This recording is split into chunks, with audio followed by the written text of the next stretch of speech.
Jadi kalau seandainya Anda hidup di satu lingkungan, lingkungan itu adalah orang-orang yang memang tidak biasa menggunakan baju-baju bermerek misalnya. Jangan Anda tampil di tengah-tengah mereka, tiba-tiba sendirian saja Anda yang tampil dengan kemewahan tersebut. Sehingga menjadi penilaian negatif dari orang-orang di sekitar Anda. Nah, siapa yang meninggalkan pakaian bermewah di sini, padahal dia mampu membelinya. Karena dia berada di lingkungan, semua mayoritasnya adalah orang-orang yang tidak mampu di sebuah perkampungan misalnya. Maka di sini masuk dalam penyebutan hadis, siapa yang meninggalkan ya pakaian yang mewah karena Allah, tawadhu kepada Allah, maka Allah akan memberikan dia pakaian dari keimanan yang bisa dia pilih nanti pada hari kiamat. Nanti kita jelaskan masalah pakaian keimanan itu insyaAllah. Allahu Rabbi wal Islamu dini wa Muhammadan Rasulullah. Assalamualaikum warahmatullahi wabarakatuh. Alhamdulillah. Wassalatu wassalamu ala Rasulillah. Segala puji dan puja kehadirat Allah Subhanahu wa taala, juga salawat dan taslim kepada Nabi besar Muhammad sallallahu alaihi wa ala alihi wa sahbihi wasallam. Saudaraku seiman, bertemu lagi di Rabu siang hari pukul 13.00 waktu Indonesia Barat. Di saat sholat duhur jam 12 lewat, maka kita akan mulai insyaAllah pukul 13.00 supaya memberikan kesempatan bagi kaum muslimin yang mengikuti acara kita, termasuk kami sendiri, untuk sempat mengerjakan sholat ba'diyah dan zikir selepas sholat tentunya. Karena kalau pukul 12.30 kita mulai maka terlalu cepat. Namun kalau sholat duhur waktunya sebelum dikerjakan dan masuk sebelum jam 12, maka kita akan mulai 12.30. Di awal pertemuan ini teman-teman sekalian kita berdoa kepada Allah Subhanahu wa taala, semoga Allah Subhanahu wa taala panjangkan umur kita di atas ketaatan kepadanya, keimanan yang sempurna dan juga pemaafan terhadap dosa-dosa dan kesalahan kita serta penutupan kesalahan juga aib-aib kita selama dunia dan juga di akhirat tentunya. Dan kita memohon kepada Allah Subhanahu wa taala agar seluruh amal soleh yang pernah kita kerjakan, yang akan kita kerjakan, yang juga yang sudah atau sedang kita kerjakan diterima dengan pahala yang sempurna. Dan semoga saja tidak ada satu pun dosa kita kecuali Allah Subhanahu wa taala maafkan, bahkan ganti menjadi pahala dengan izinnya. Dan kita selalu doakan agar negara kita terjaga kemerdekaannya, persatuannya, kesatuannya. Dan Allah Subhanahu wa taala berikan hidayah dan petunjuk para pemimpin untuk menjalankan tugas dengan baik. Dan juga kita sebagai masyarakat dijadikan sebagai masyarakat yang selalu gotong royong, bekerja sama, mendukung dengan pemerintah selama bukan maksiat kepada Allah Subhanahu wa taala, dan akhirnya negara kita jadi maju dan juga terjaga kemerdekaan dan persatuannya serta menjadi contoh bagi negara-negara yang lain.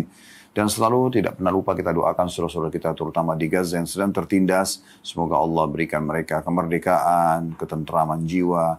Dan juga dimanapun kaum muslimin yang sedang berada yang tertindas di muka bumi ini, semoga Allah ikhlaskan niat mereka, terima para syuhada mereka, muliakan Islam di tangan mereka dan tangan kita semua, serta Allah ikut sertakan kita bersama mereka di pahala, baik dengan doa, harta, juga dengan jiwa kita. Dan semoga Allah menyatukan kita semua di surga Firdausnya tanpa hisab, semuanya disatukan dalam majlis ilmu yang mulia ini. Allahumma amin. Baik teman-teman sekalian, kita akan lanjutkan bahasan bedah buku yang mulia, Riyadhus Shalihin, tulis oleh Imam Nawawi rahimahullah. Dan kita masih dalam kitab pakaian ya, dan kita akan masuk insyaallah pada kesempatan ini bab ke 120, dan biidnillahi ta'ala juga kita kemungkinan akan melanjutkan ke 121 kalau masih ada waktu, kalau tidak maka kita akan cukupkan bab 120 tentunya. Dan bab 120 ini teman-teman sekalian sebenarnya Imam Nawawi rahimahullah hanya mengangkat sebuah hadis, namun karena beliau menyinggung tentang masalah bab anjuran meninggalkan kemewahan dalam berpakaian sebagai sikap tawadhu, maka kita akan lebih banyak menitik beratkan dan menjelaskan tentang masalah tawadhu itu sendiri. Baik teman-teman sekalian, di sini Imam Nawawi rahimahullah membuka awal tulisan beliau dengan mengatakan pada bab tanda kutip keutamaan lapar dan hidup sederhana. Teman-teman yang pegang bukunya akan melihat ada footnote nomor 586 di bawah. Yang dimaksud adalah bab ke-56, tepatnya di halaman 397. Beliau mengatakan telah hadir beberapa keterangan yang berkaitan dalam atau dengan bab ini. Maksudnya di situ sudah cukup panjang lebar, beliau menjelaskan beberapa hadis Nabi SAW tentang bagaimana seseorang agar jangan sampai berlebih-lebihan dalam masalah dunia ini. Baik, sebelum kita masuk ke hadisnya, seperti biasa saya coba berikan kronologis dulu, penjelasan mukaddimah dari judul yang akan dibahas nantinya. Di sini dikatakan bab anjuran meninggalkan kemewahan dalam berpakaian. Pertanyaannya sederhana, apakah seseorang muslim tidak boleh menggunakan baju yang mewah dan bagus? Jawabannya boleh. Tapi garis bawahi perkataan beliau, ya di sini ya sebenarnya yang dititik beratkan adalah berlebihan. Karena dikatakan sebagai sikap tawadhu.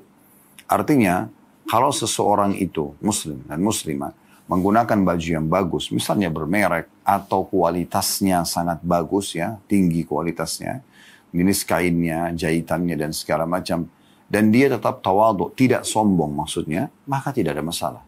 Karena Nabi SAW menggunakan baju-baju yang bagus, ya, nggak ada masalah. Bahkan tidak disebutkan dalam riwayat kalau Nabi SAW pakai baju compang-camping misalnya. Yang ada adalah Nabi SAW menggunakan baju-baju yang bagus, yang rapi, yang bersih, ya. Dan seringkali dalam beberapa riwayat disebutkan para sahabat memuji baginda Nabi SAW, ya, dengan banyak sekali puji-pujian berhubungan dengan masalah pakaian beliau. Ya. Beliau pernah dihadiahkan sebuah jubah musim dingin dan beliau sangat butuh pada saat itu oleh seorang ibu.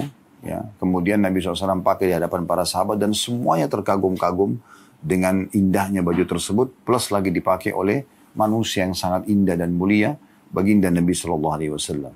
Dan cukup banyak riwayat yang berhubungan dengan masalah pujian para sahabat dari penampilan Nabi SAW.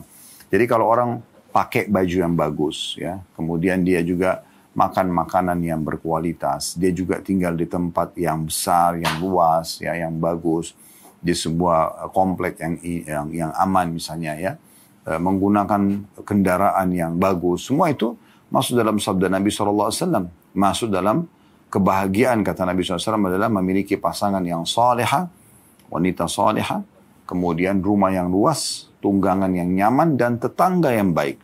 Jadi 4 ini, kata Nabi SAW, 4 bagian daripada kebahagiaan seseorang. Pasangan yang salihah. Di saat seorang laki-laki mendapatkan wanita salihah yang betul-betul hanya fokus kepada dia sebagai suami dan fokus menjalankan tugasnya, ya, tidak ganjen, tidak melakukan perselingkuhan, tidak berkhianat dari sisi uang nafkah yang diberikan, selalu bersyukur kepada Allah SWT atas fasilitas yang suaminya berikan. Intinya dia melalui dunia ini memang betul-betul untuk akhirat, ya. Maka ini puncak kebahagiaan istri salihah. Ini sejalan dengan sabda Nabi SAW, ad-dunya mata' wa khairu mata'il mar'as salihah. Dunia ini semua perhiasan dan sebaik-baik perhiasan adalah wanita yang salihah. Tentu di sini berlaku juga bagi perempuan yang mendapatkan laki-laki salih, ya. Kemudian yang kedua, kata Nabi SAW, rumah yang luas. Apa makna rumah yang luas? Rumah yang bagus, gitu kan? Jadi bukan hanya sekedar luas saja, artinya lapang. Seseorang itu leluasa untuk menata mana ruang makannya, mana ruang tamunya, mana ruang rumah kamar tidur dia, mana kamar tidur anak-anaknya. Ini menandakan memang rumah yang bagus, ya. Itu puncak kebahagiaan yang kedua. Yang penting sumbernya halal, gitu kan? Kemudian yang ketiga adalah tunggangan yang nyaman. Di sini mewah, gitu, bagus. Tapi tidak mubazir, tidak berlebihan, tidak karena kesombongan. Makanya dikatakan dibatasi, ya, selama dia bersikap tawadhu nggak ada masalah. Ya. Kemudian yang keempat adalah tetangga yang baik. Ini juga kita disuruh hidup di lingkungan yang nyaman. Nah, biasanya orang-orang yang berpendidikan, orang-orang yang berakhlak tinggi, itu yang kita jadikan sebagai teman-teman kita untuk hidup di sekitar mereka. Nah, ini berarti menandakan dalam Islam tidak masalah seseorang itu menggunakan fasilitas yang baik dan mewah. Tetapi jangan diikuti dengan sifat sombong. Nah, sekali lagi saya bacakan judulnya, anjuran meninggalkan kemewahan dalam berpakaian sebagai sikap tawadhu. Maksudnya adalah sebagai merendah karena Allah SWT, bukan karena sombong. Tapi kalau seseorang itu bisa mengontrol dirinya tetap dia tawadhu, maka itu masuk dalam bab 121. Ya. Karena di situ Nabi SAW mengatakan Allah sangat suka melihat bekas nikmatnya pada hambanya. Jadi Allah tidak menginginkan kita berpenampilan yang kumuh. Ya. Jadi ini poin penting untuk kita fahami bersama-sama. Baik, saya akan bacakan hadis yang diangkat oleh Imam Nawawi rahimahullah, sebuah hadis. Dan ini urutan 806 dari awal belajar, berbunyi dari Mu'adz bin Anas radhiyallahu anhu bahwa Rasulullah sallallahu alaihi wasallam bersabda, "Man taraka al-libasa tawadu'an lillah wa huwa yaqdiru alayhi da'ahu Allah yawm al-qiyamati ala ru'usil khalaiqi hatta yukhayyarahu min ayyi hulalil imani sya'a yalbasuha." Barang siapa meninggalkan pakaian mewah karena tawadhu kepada Allah, Padahal dia mampu melakukannya, maka Allah akan memanggilnya pada hari kiamat di hadapan para makhluk hingga dia Allah memberikan hak memilih dari baju iman mana yang dia ingin atau dia ingin pakai. Hadis ini riwayat Tirmidzi dan beliau mengatakan hadis ini hadis yang hasan. Kita bedah dulu hadis ini ya, poin demi poin. Bagian pertama dari hadis atau faedah pertama yang bisa kita ambil, adanya anjuran untuk menggunakan pakaian dan diikuti dengan tawadhu kepada Allah. Ya. Tawadhu kepada Allah. Kita rincikan. Jadi kalau seandainya Anda hidup di satu lingkungan, lingkungan itu adalah orang-orang yang memang tidak biasa menggunakan baju-baju bermerek misalnya. Jangan Anda tampil di tengah-tengah mereka, tiba-tiba sendirian saja Anda yang tampil dengan kemewahan tersebut. Sehingga menjadi penilaian negatif dari orang-orang di sekitar Anda.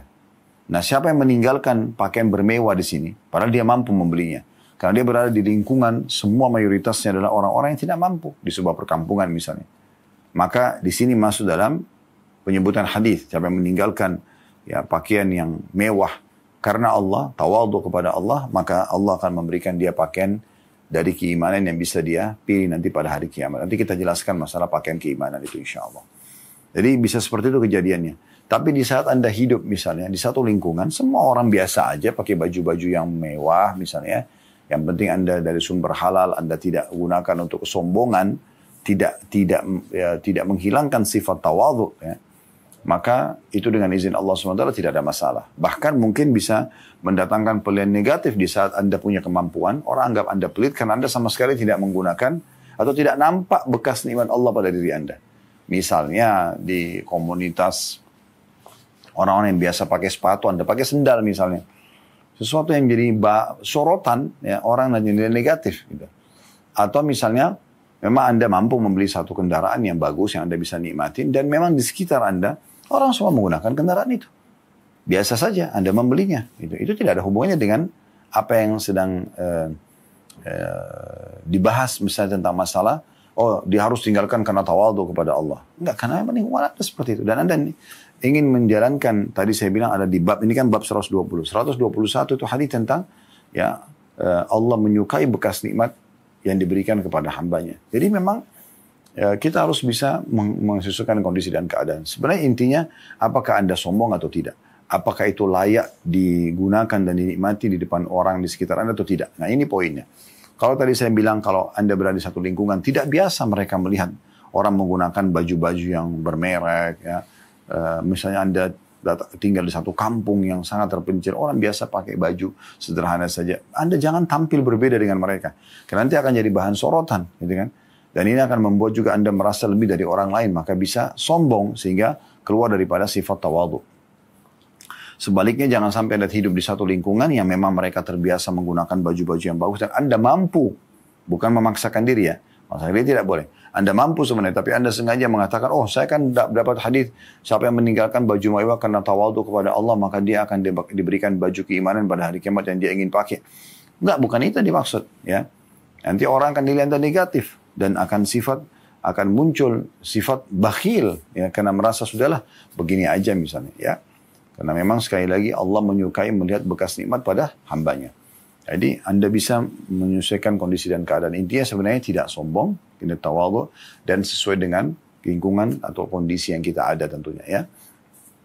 Nah ini faedah pertama dari hadis yang bisa kita ambil. Kemudian faedah kedua, adanya keutamaan yang akan didapatkan pada hari kiamat nanti seseorang yang meninggalkan pakaian karena tawadhu kepada Allah. Dia ada di lingkungan misalnya, tidak pantas dia kalau pakai baju merek itu karena terlalu jauh dengan masyarakat di sekitarnya. Kemudian dia tinggalkan karena tawadhu pada Allah Subhanahu wa taala, maka dia akan dapat nanti diberikan pilihan dari baju-baju keimanan pada hari kiamat yang dia bisa pakai.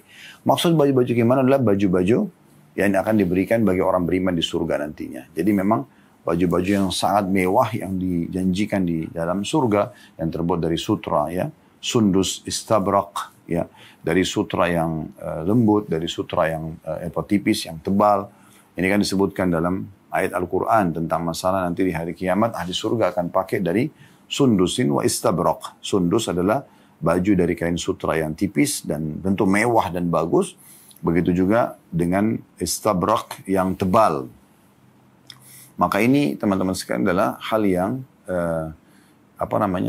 diberikan nanti pada hari kiamat bagi orang yang meninggalkan di saat kondisi dan keadaan memang mengajak dia untuk merendah dan tawadu karena Allah Subhanahu wa taala. Nah, ini poin yang perlu kita garis bawahi. Tentu di sini cukup banyak rincian tentang masalah tawadu yang akan kita paparkan insyaallah pada kesempatan ini. Nah, ini kurang lebih dulu 2 buah faedah yang bisa kita ambil dari hadis kita, ya.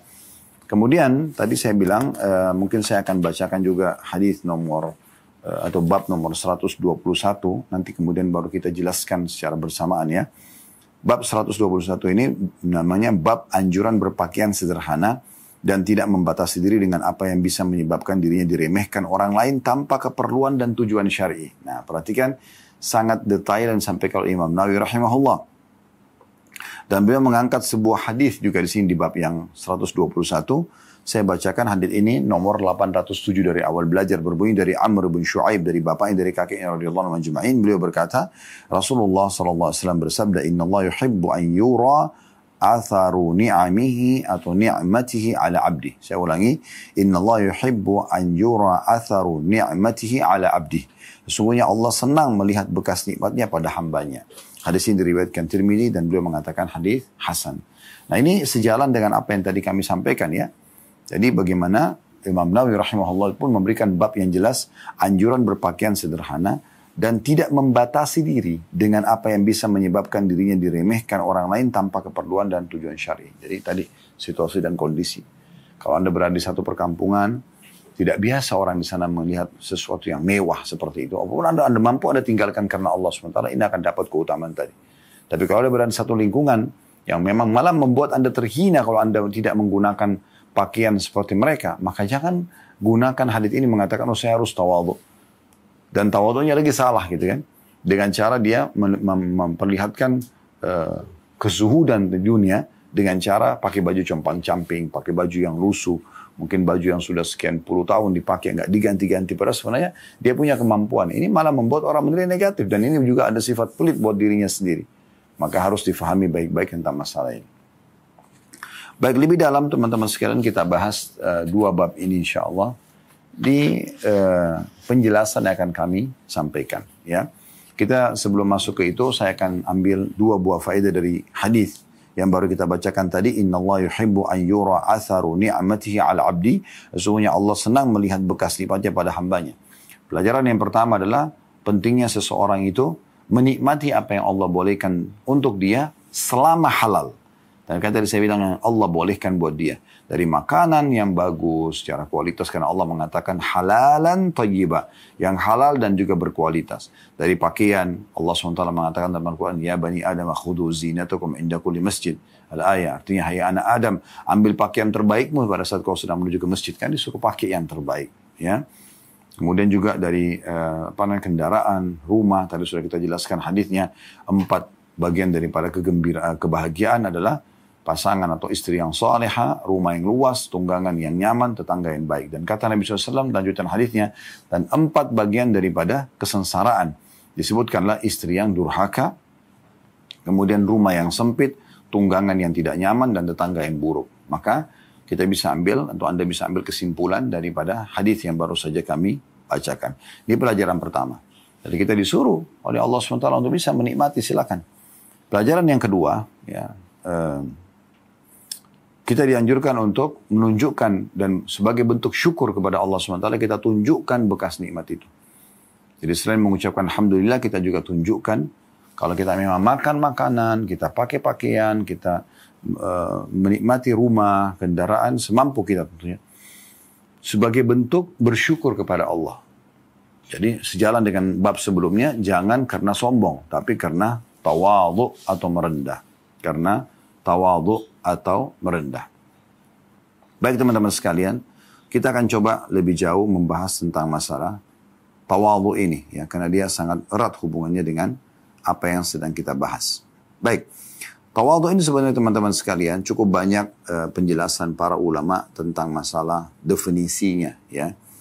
Tapi bisa kita simpulkan sebenarnya di beberapa poin, ya. Atau mungkin simpulkan langsung ke satu poin penting. Tawadhu merupakan kebalikan dari sifat sombong. Nah, itu dulu. Ya, ini penting. Jadi yang dimaksud dengan tawadhu adalah orang jauh dari kesombongan. Dia tidak mau sombong. Dan ini kalau sudah muncul rasa sombong dengan pakaiannya, dengan kendaraannya, dengan rumahnya, dengan jabatannya, berarti sudah masuk dalam bab yang diharamkan. Tapi kapan semua itu dinikmati tapi tidak diikuti dengan sombong, malah dia tetap berinteraksi dengan orang-orang walaupun tidak sejabatan dengan dia, walaupun mungkin tidak sepadan pendidikannya, tidak sepadan umurnya, tidak sepadan jabatannya, tetap aja dia bergaul dengan mereka, maka ini yang dimaksud dengan tawadhu itu sendiri. Dan sifat tawadhu ini, ya, itu yang diperintahkan oleh Allah SWT, sementara sifat sombong justru yang dibisik-bisikan oleh syaitan. Ya. Bagaimana iblis diusir dari surga justru karena kesombongannya, dan bagaimana Nabi Adam alaihissalam setelah berbuat salah digoda oleh iblis bisa dimaafkan justru karena tawadhu'nya, ya. Dan di antara contoh atau ciri tawadhu adalah seseorang menerima kebenaran dan mau mengakui kesalahannya sehingga dia juga memperbaiki dirinya. Ini sifat tawadhu. Walaupun yang memberikan masukan untuk dia misalnya anak kecil, ya, pasangan hidupnya atau bawahannya misalnya, nah, maka dia tetap bisa menerima masalah itu. Cukup banyak contoh-contoh tawadhu ya.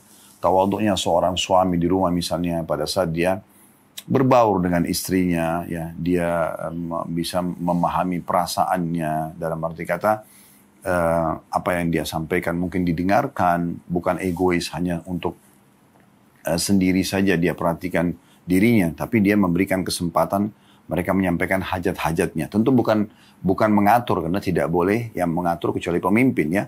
Tapi mungkin istri sudah menunggu sekian jam di rumah, maka sang suami pun pada saat si istri sedang menyampaikan hajatnya, maka dia mendengarkan dan dia berusaha memenuhinya. Sebagai bentuk tawadhu'nya dan memang kewajibannya untuk memenuhi.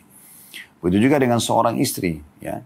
Bukan berarti karena dia sudah masak, dia sudah bersih-bersih rumah mungkin, atau dia merasa punya kelebihan fisik, kemudian dia sombong di hadapan suaminya. Berapa banyak istri yang durhaka dengan pintu ini. Mereka justru durhaka dengan suami karena menganggap dirinya lebih cantik atau lebih tinggi jabatannya atau lebih memiliki harta sehingga dia tidak merendah dengan suaminya. Nah, ini berarti jauh dari sifat tawadhu. Tapi kapan dia tawadhu, dia merendah? Sebenarnya dia punya kelebihan paras wajah, postur tubuh, tapi dia berusaha untuk tetap merendah kalau dia adalah seorang istri yang dipimpin oleh suaminya, walaupun suaminya punya kekurangan misalnya, tetap saja dia berusaha untuk membesarkan jiwanya agar suaminya percaya diri misalnya. Ini masuk dalam sifat tawadhu. Begitu juga seorang orang tua pada anaknya. Sifat tawadhu jelas di situ bagaimana kalau orang tua tetap memuliakan anaknya, bahkan menerima saran dan masukan walaupun dari anak kecil ya, selama itu benar. Begitu juga seorang anak pada orang tuanya. Mungkin seorang anak ini pendidikannya sangat tinggi. Orang tuanya mungkin orang kampung, nggak sekolah, SD pun mungkin nggak tamat misalnya. Tapi dia tidak menganggap remeh orang tuanya, tetap dia muliakan kedua orang tuanya. Ya, tetap dia mendengarkan kalau mereka ngomong, tetap memberikan kesempatan mereka untuk memberikan nasihat misalnya. Maka ini semua adalah sifat tawadhu. Begitu juga atasan pada bawahan, walaupun Anda owner perusahaan, Anda harus punya sifat tawadhu. Ya, bagaimana tidak menganggap remeh bawahan Anda memberikan hak mereka, Anda bertegur sapa dengan mereka dan seterusnya. Begitu juga dengan bawahan pada atasan. Jangan karena misalnya Anda mengetahui ada satu kekurangan atasan, maka Anda fokus kepada kekurangan tersebut, lalu kemudian Anda lupakan semua kebaikan orang, sehingga Anda menunjukkan kesombongan Anda, gitu kan. Betul juga teman dengan teman, ya, sama. Bagaimana kita saling tawadhu, nanti kan kita jelaskan beberapa dalilnya ya. Dari penampilan kita, dari tutur kata yang kita ucapkan, dari sikap dan seterusnya, ya. Jadi apapun yang membawa pada penganggap remehan, maka jangan. Ini karena sifatnya hukumnya haram. Kemudian juga pemimpin negara pada masyarakatnya, bagaimana mereka, para pemimpin berbaur, bertemu, bersalaman, ya, mendengarkan permasalahan mereka. Baginda Nabi SAW pernah pada saat beliau lagi di jalan, kemudian ada seorang jariyah. Jariyah ini seorang anak perempuan, ya, bahkan budak wanita, yang datang kemudian mengatakan, ya Rasulullah, tolong ikut dengan saya, selesaikan hajat saya dengan majikan saya. Maka Nabi SAW ikut dengan wanita tersebut untuk menyelesaikan hajatnya. Ya. Itu di depan umum ya, bukan berduaan. Kemudian juga bawahan atau masyarakat pada pemimpinnya. Tidak boleh kita dipimpin lalu kita menghina-hina. Kata Nabi SAW, man ahana amiro ahanahullah. Siapa yang menghina-hina pemimpinnya maka dia akan dihina oleh Allah Subhanahu wa taala. Dalam riwayat lain, man ahana amirallah, ya, atau man ahana sultanallah, ya, fil ardi ahanahullah, atau kama qala Nabi SAW. Siapa yang menghina pemimpin yang Allah sudah tunjuk di muka bumi, maka Allah juga akan hinakan dia. Kita tidak boleh. Kita tutupi kekurangan mereka, kita nasihatin kalau memang butuh nasihat, ya kita doakan agar mereka mendapatkan petunjuk. Nah, ini semua yang harus kita lakukan. Nah, ini contoh-contohnya saja, ya cukup banyak kita bisa masuk dalam poin-poin seperti ini. Fudail bin Iyad rahimahullah, seorang tabi'in, berkata tentang tawadhu, yaitu tunduk dan patuh pada kebenaran, ya. Menerima kebenaran dari siapapun yang menyampaikannya, walaupun mendengarnya dari anak kecil. Nah, ini perkataan beliau subhanallah detail sekali. Dan seandainya menerima dari seorang yang paling bodoh pun dia menerimanya, selama itu kebenaran. Nah, ini penting sekali. Mungkin yang sampaikan kepada dia muridnya, mungkin sampaikan kepada dia orang yang tidak punya titel, tapi benar, maka dia bisa menerima masukan tersebut. Al-Hasan Basri rahimahullah mengatakan tentang tawadhu. Tawadhu adalah kamu keluar rumah dan tidak berjumpa dengan siapapun muslim kecuali engkau menganggapnya lebih baik daripada kamu. Lebih baik daripada kamu. Ibnu Qayyim coba menjelaskan tentang hakikat tawadhu. Seraya beliau berkata, ya, dan mengatakan perbedaan antara menghinakan diri atau muhana dengan tawadhu, ya, atau merendah. Ya. Beliau mengatakan tawadhu adalah muncul dari ilmu pengetahuan tentang Allah Azza wa Jalla. Jadi orang kalau mau merendah, ya, tawadhu, dalam definisi tawadhu ini dia merendah karena Allah Subhanahu wa taala. Dia mengenal nama-nama dan sifat Allah, pengagungannya, kecintaan dan penghormatannya, dan dari pengetahuan tentang dirinya dan jiwanya secara rinci serta aib-aib amalan serta perusaknya. Artinya dia punya ilmu, ya. Dan dia tawadhu, merendah karena Allah Subhanahu wa taala. Karena dia kenal Allah, dia merendah karena Allah. Dan dia meninggalkan sifat sombong karena dia tahu itu adalah aib. Itu memalukan dan memilukan serta ada dosanya. Muncul ini semua dari sifat tawadhu. Tawadhu adalah hati yang merendah karena Allah Azza wa Jalla dan rendah hati, ya, serta penuh rendah kepada Allah dan hatinya menunduk, ya, penuh, ya, rahmat terhadap hamba-hamba Allah yang lain, sehingga tidak memandang dirinya memiliki kelebihan atas seseorang dan tidak memandang ia memiliki hak atas orang lain. Bahkan memandang kelebihan orang-orang atas dirinya dan hak-hak mereka atasnya. Ini adalah sifat yang hanya Allah Azza wa Jalla berikan kepada orang-orang yang dicintai dan dimuliakan. Nah, jadi ini perkataan yang sangat menarik, ya, tentang masalah tawadhu. Allah Subhanahu wa taala menyampaikan salah satu ciri khasnya ibadur rahman, hamba-hamba Allah, ya, atau hamba-hamba Allah yang maha penyayang, ya, yang dipuji oleh Allah SWT dalam surah Al-Furqan, surah nomor 25 ayat 63. Di antara sifat mereka, wa ibadur rahmanil ladina yamshuna 'alal ardi haunan wa idza khatabahumul jahiluna qalu salama. Hamba-hamba Allah yang maha, hamba-hamba Allah ya, zat yang maha penyayang, ialah, maksudnya ini hamba-hamba pilihan, ya, adalah orang-orang yang berjalan di atas bumi dengan rendah hati. Dan apabila orang-orang jahil menyapa mereka, mereka mengucapkan kata-kata yang mengandung keselamatan. Ya, kalau ada yang menganggap sengaja merendahkan, sengaja meremehkan, mereka tidak perlu ajak berdebat, tapi mereka berusaha mengalihkan dengan kata-kata yang santun. Ya. Apalah kalau misalnya dihina dengan segala macam perkataan-perkataan yang kurang baik, maka ibadur rahman ini salah satu ciri mereka merendah, mereka tidak mau berdebat, tidak mau sengaja menjerumuskan dirinya pada hal-hal yang tidak dibutuhkan, ribut dengan orang misalnya. Maka mereka mengalihkan dengan kata-kata yang baik. Kata Ibnu Qayyim rahimahullah berhubungan dengan firman Allah SWT Al-Furqan surah nomor 25 ayat 63 ini, ya, yang dimaksud adalah berjalan di atas bumi dengan rendah hati, ya, dan mereka berjalan dengan penuh ketenangan, ya, penuh ketawadhuan, tidak congkak dan juga tidak sombong, ya, dengan cara tidak menganggap remeh orang-orang lain, ya. Kemudian juga Allah SWT menyebutkan dalam surah Asy-Syu'ara surah nomor 26 ayat 215 yang bunyinya waqfid janahaka liman ittaba'aka minal mu'minin. Ini perintah Allah SWT kepada Nabi Muhammad SAW. Rendahkan dirimu terhadap orang-orang yang mengikutimu, yaitu orang-orang yang beriman. Jangan kau rasa, oh karena saya Nabi, udah pokoknya semua harus tunduk, semua harus dihardik, semua harus disalahkan. Enggak. Allah SWT perintahkan Nabi Muhammad SAW untuk merendah. Di sini bukan menghinakan diri ya. Karena sudah kita bilang tadi, Ibnu Qayyim menyebutkan orang merendah. Tawadhu itu adalah orang yang punya ilmu. Dia meninggalkan kesombongan yang merupakan sifat yang Allah benci. Ya, karena Allah Subhanahu Wa Taala. Dia punya ilmu, dia meninggalkan karena itu. Beda dengan orang menghinakan diri. Menghinakan tidak boleh. Sengaja dia hinakan dirinya, padahal sebenarnya tidak dibutuhkan untuk itu. Tidak ada ilmunya dia. Ya. Dia menghinakan diri dengan cara merengek-rengek, memohon kepada manusia. Padahal sebenarnya mereka bukan pemilik yang sebenarnya. Allah SWT pemilik sebenarnya, itu tidak dibolehkan. Ini penting. Syekh Utsaimin rahimahullah mengatakan atau memaknakan surah Asy-Syu'ara, surah nomor 26 ayat 216 atau 215 tadi. Maksudnya adalah tawadhu. Tawadhu engkau hai Muhammad, karena orang yang sombong melihat dirinya bagaikan burung yang terbang di angkasa, maka Allah Azza wa Jalla memerintahkan untuk merendahkan sayap dan merendahkan diri terhadap orang-orang beriman ya, yang mengikuti Nabi Muhammad sallallahu alaihi wa ala alihi wa sahbihi wasallam. Nabi Muhammad sallallahu alaihi wasallam dalam hadis sahih riwayat Muslim berkata dalam sebuah hadis yang sahih, wa inna Allah auha ilayya an tawadhu hatta la yafkhar ya. Hatta la yafkhara ahadun ala ahadin wa la yabghi ahadun ala ahad. Dan sungguhnya Allah mewahyukan kepadaku untuk memiliki sifat tawadhu. Janganlah seseorang menyombongkan diri atau berbangga dan melampaui batas terhadap orang yang lain.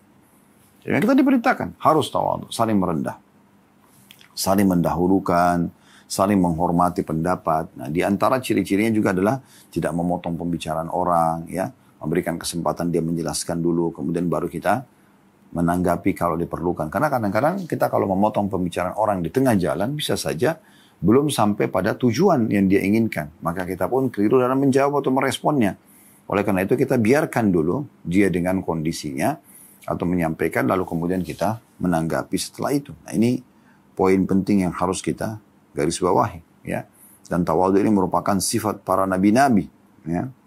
Dan kita sudah sangat jelas ya dengan banyak sekali dalil-dalil yang berhubungan dengan masalah ini yang menyebutkan tentang masalah tawadhu. Nanti kita paparkan lebih panjang lebar ya.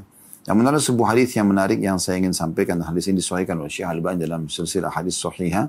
Sabda Nabi SAW, "Ma min adami illa fi ra'sihi hikmatun," atau hakamatun. Tepatnya hakamatun. Biyadi malakin fa'idha tawada'a qila lil malak irfa' hakamatak atau irfa' hakamatahu. Irfa' hakamatahu.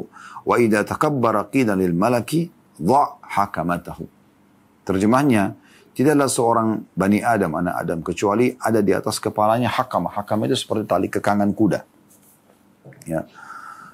Di tangan seorang malaikat. Jika dia bertawadhu merendah karena Allah SWT, karena dia punya ilmu, dia tidak mau sombong, maka Allah berfirman kepada malaikat tersebut, angkat hakamahnya. Jangan dikekang orang ini. Karena dia sudah tawadhu, tidak membutuhkan itu. Ya. Kemudian dikatakan kalau orang itu sombong, maka Allah SWT berfirman kepada malaikatnya, pakaikan hakamahnya. Jepit orang ini. Ya, supaya dia punya kontrol diri. Dia tahu dirinya salah. Nah, seperti itu. Jadi kita harus paham benar tentang masalah bahayanya orang yang sombong ini. Dan disebutkan dalam banyak hadis tentang keutamaan tawadhu. Kalau Anda meninggalkan sifat sombong dan Anda merendah karena Allah Subhanahu wa taala. Dan ini akan mendatangkan kemuliaan dunia dan kemuliaan akhirat. Sebagaimana hadis yang masyhur riwayat Muslim, kata Nabi SAW, "Ma naqasat sadaqatun min malin wa ma zadallahu 'abdan bi afwin illa 'izza wa ma tawada ahadun lillahi illa rafa'ahu Allah." Terjemahannya, sedekah tidaklah mengurangi harta seseorang. Jadi kalau teman-teman bersedekah memberikan orang lain, maka tidak akan berkurang harta kita karena itu. Bahkan akan bertambah saja. Dalam riwayat lain, balizdat, tapi akan bertambah. Lanjutan hadisnya, dan tidaklah Allah menambah kepada seorang hamba sifat pemaafnya, melainkan akan semakin memuliakan dirinya. Kapan orang suka memaafkan, kalau orang salah, ya udah kita maafin. Yang penting orang itu serius dalam memperbaiki kesalahannya, kita maafkan. Kecuali akan menambah kemuliaan dirinya. Misalnya di sisi Allah SWT, dan Allah juga akan buat dia mulai mata manusia. Karena kalau maafkan kesalahan orang, orang yang dimaafkan itu akan merasa, wih, orang ini baik benar ya, gitu loh. Saya udah salah tapi dia mau dia mau memberikan saya kesempatan untuk memperbaiki, maka itu akan menambah kemuliaan buat dia. Orang akan lebih memuliakan dia lagi. Dan juga tidaklah seseorang memiliki sifat tawadhu atau rendah hati karena Allah, melainkan Allah akan meninggikannya. Jadi ingat ya, ada bahasan garis bawahi karena Allah, bukan karena manusia. Bukan dia merendah karena dia seorang pegawai saja, ya, sehingga dia merendah pada atasannya untuk menjilat supaya dia disukai misalnya. Jadi walaupun atasannya berbuat salah, dia tetap dukung. Ini nggak benar. Tapi dia karena Allah. Artinya, kalau itu sesuatu karena Allah, ya, maka akan tepat sasaran. Dia akan betul-betul merendah karena Allah Subhanahu wa Ta'ala. Dia tidak akan sombong kepada siapapun, lebih tua atau lebih muda, ya, atau lebih tinggi atau lebih rendah derajatnya atau jenjang sosialnya, kecuali karena Allah Subhanahu wa Ta'ala. Orang-orang tawadhu ini, teman-teman sekalian, dia akan selalu merindukan akhirat. Dan dia tidak ingin dunia. Dunia jadi kecil buat dia. Oleh karena itu dia ingin bertawadhu, dia ingin merendah karena tidak butuh untuk sombong. Toh di dunia tidak ada sesuatu yang kekal yang dimiliki.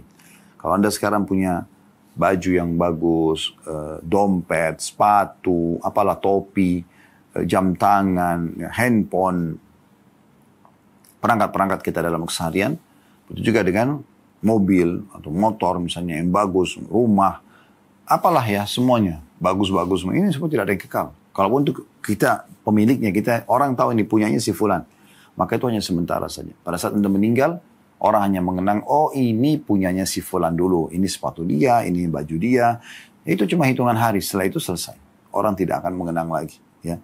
Rumah pun yang tadinya sertifikat atas nama dia akan berubah, ya, menjadi milik orang lain. Ahli waris akan jual dan akhirnya dibagilah. Ya, seperti itu. Berapa banyak rumah sekarang yang kita tinggalin, misalnya dulunya rumah orang lain.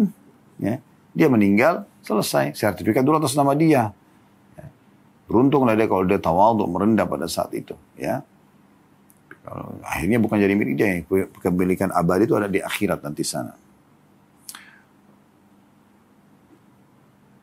Dan juga kita tahu dalam hadis Muslim tadi sudah saya bacakan, teman-teman sekalian, orang kalau merendah itu justru akan membuat dia tidak akan zalim pada orang lain, ya. Dia akan selalu memberikan hak orang lain. Itu bentuk tawadhu. Sebagaimana sabda Nabi SAW, wa inna Allah auha ilayya an tawadhu hatta la yafkhara ahadun ala ahadin wa la yabghi ahadun ala ahad. Allah mewahyukan kepadaku secara khusus agar, ya, memiliki sifat tawadhu dan mengajarkannya kepada orang lain. Karena memang dan melarang untuk sombong, berbangga diri dan melampaui batas orang lain. Karena itu akan merusak hubungan dengan Allah, merusak hubungan dengan makhluk. Ya. Nabi SAW punya banyak contoh dalam tawadhu ini. Di antaranya beliau tegur sapa dengan semua orang. Ya. Beliau menyapa mereka, beliau menanyakan kabar-kabar mereka. Mau anak kecil, mau orang dewasa, mau laki-laki, mau perempuan. Semuanya Nabi SAW tegur sapa dalam hadis yang sahih riwayat Ibnu Hibban. Dan hadis ini disahihkan oleh Syekh Shu'aib Al-Arnaut. Ya. Anna Nabi SAW, kata Anas radhiyallahu anhu, Nabi SAW kana yazurul ansara wa yusallimu ala sibyanihi wa yamsahu ru'usahum. Bahwasanya Nabi SAW seringkali mendatangi orang-orang Ansar, penduduk asli Madinah. Ya, beliau bukan cuma tinggal di rumahnya, tapi beliau mendatangi mereka. Kemudian selain mendatangi mereka, beliau mengucapkan salam kepada anak-anak mereka dan juga mengusap kepala-kepalanya. Kalau Anda mau lihat orang itu tawadhu, Anda akan temukan dia sama anak kecil pun selalu tegur sapa, nanyain kabar, bercanda sama mereka, memberikan sedikit hadiah pada mereka. Ini bagian daripada tawadhu yang luar biasa. Ada sebagian orang Allah berikan jabatan, sudah nggak mau lihat, jangankan anak-anak kecil, orang dewasa aja dia nggak akan tegur sapa, gitu kan? Susah sekali untuk diajak ngobrol, susah sekali untuk ditemuin dan segala macam. Maka ini harus berhati-hati tentunya, ya.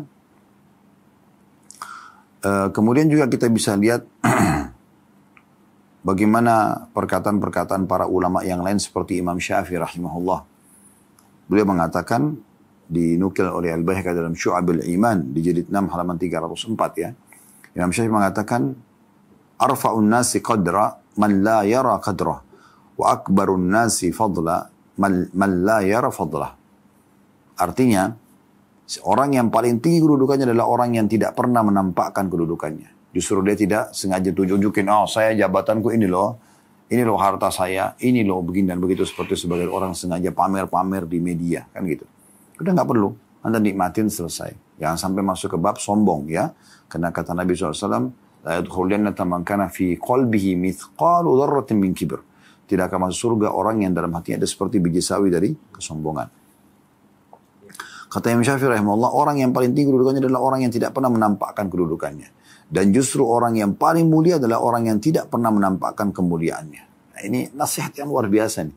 Sifat yang luar biasa atau ciri yang luar biasa dari seorang yang tawadhu, merendah. Ya. Begitu juga perkataan Bishr ibn Harith rahimahullah. Beliau mengatakan, ma ra'aitu ahsana min ghina jalisin baina yadi fakir. Aku tidak pernah melihat orang kaya yang duduk di tengah-tengah orang fakir yang bisa melakukan demikian. Ya, terjemahannya, aku tidak pernah melihat satu pemandangan yang paling indah dibandingkan orang kaya yang duduk bersama dengan orang fakir dalam majelisnya. Jadi dengan dia kaya raya, tapi dia juga mau menegur sapa orang lain. Dia juga mau duduk bersama orang-orang miskin.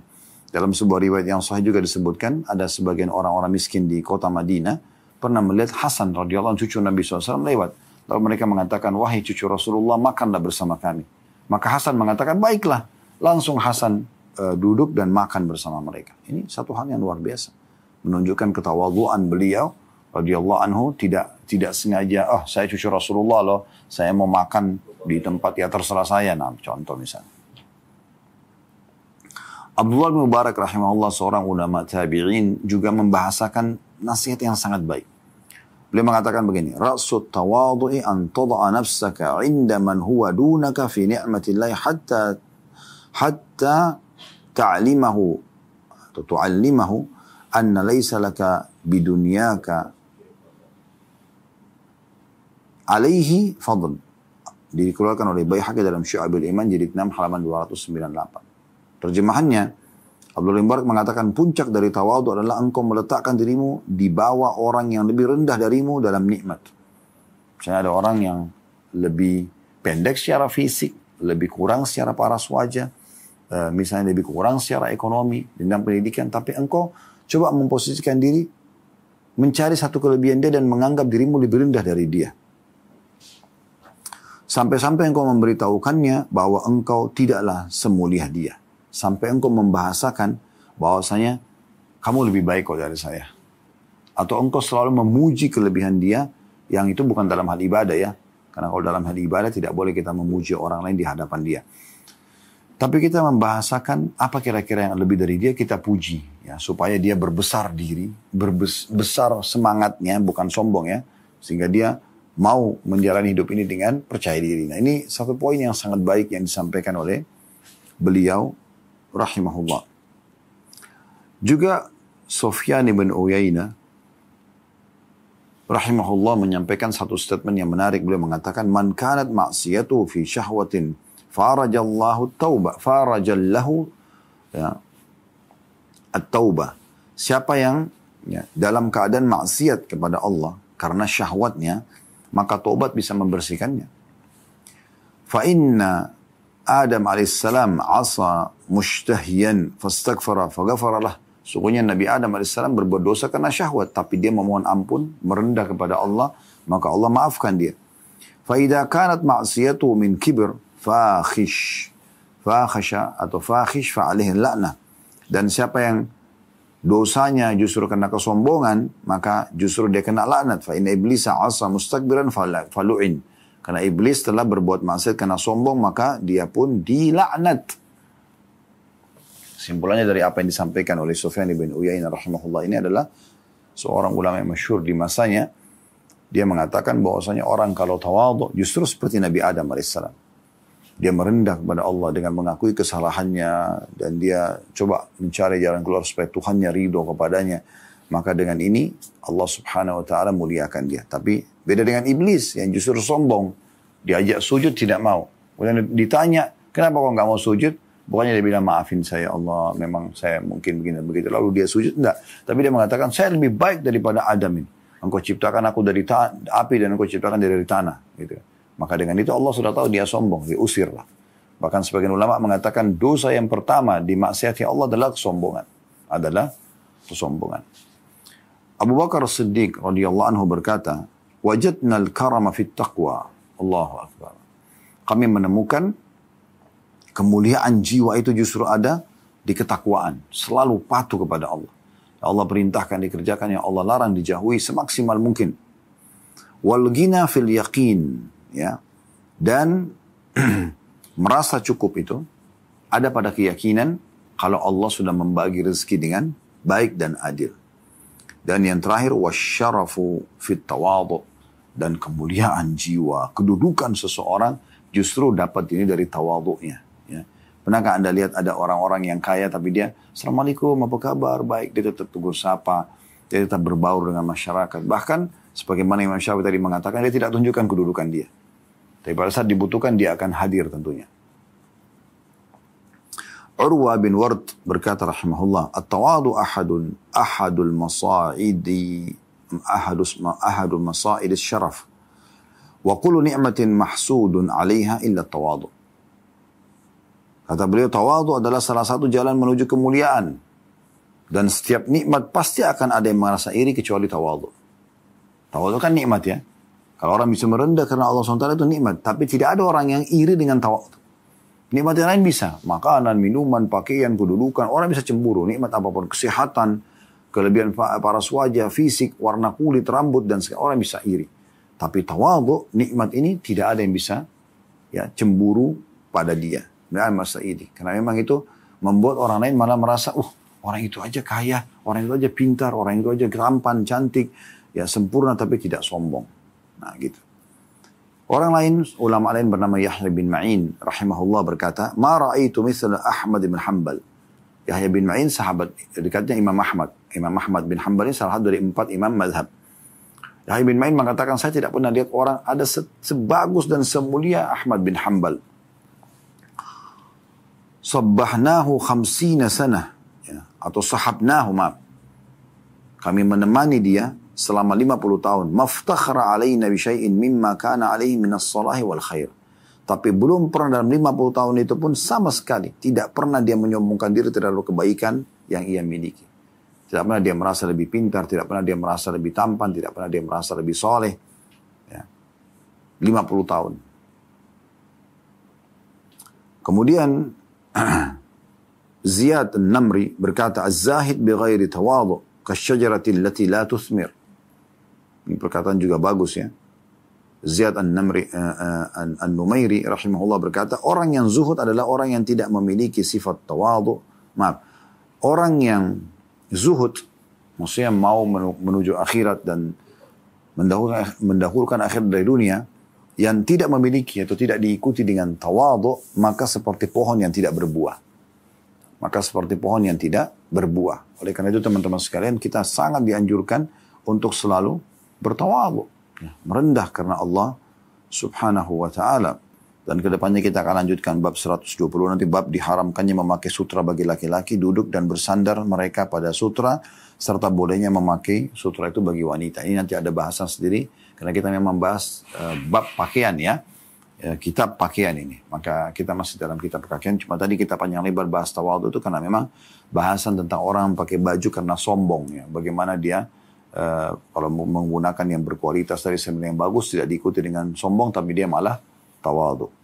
Semoga Allah SWT menjadikan kita yang selalu hamba-hamba yang selalu tawadhu, dengan cara juga diikuti menikmati nikmat-nikmat Allah tentunya, dan tidak diikuti dengan sifat sombong. Allahu a'lam. Kalau benar dari Allah, kalau ada salah dari saya, mohon dimaafkan. Saya mengajak teman-teman untuk mendukung channel dakwah kami ini dengan tata cara yang sudah dipandu di setiap medsos Anda. Di YouTube dengan subscribe, like, dan juga loncengnya. Mungkin di TikTok, di Instagram, di Facebook Anda dengan cara yang sudah dipandukan, misalnya dengan follow, dengan share. Dan selalu berikan komen-komen positif teman-teman sekalian, baik channel kami atau channel yang lainnya, supaya kita bersama-sama meraih pahala dan ridho Allah subhanahu wa ta'ala.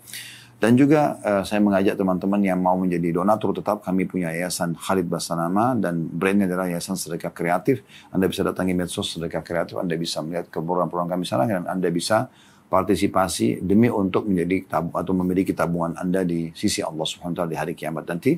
Dan bagi yang berminat untuk haji dan umrah, Anda bisa bergabung dengan travel yang Allah amanahkan di pundak kami, Uhud Tour. Dan insya Allah Anda akan, kami pandu sesuai dengan Al-Quran dan Sunnah. Dan insya Allah kami akan selalu coba memberikan pelayanan terbaik buat semua jemaah.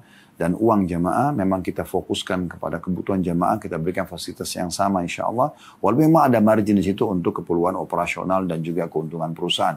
Tapi insya Allah fokusan kami adalah bagaimana pelayanan terbaik yang kita berikan dari sisi fasilitas dan juga ya, panduan ibadahnya. Semoga bermanfaat teman-teman sekalian. Subhanakallah wa bihamdika. Asyhadu an la ilaha illa anta astaghfiruka wa atubu ilaik. Wassalamualaikum warahmatullahi wabarakatuh.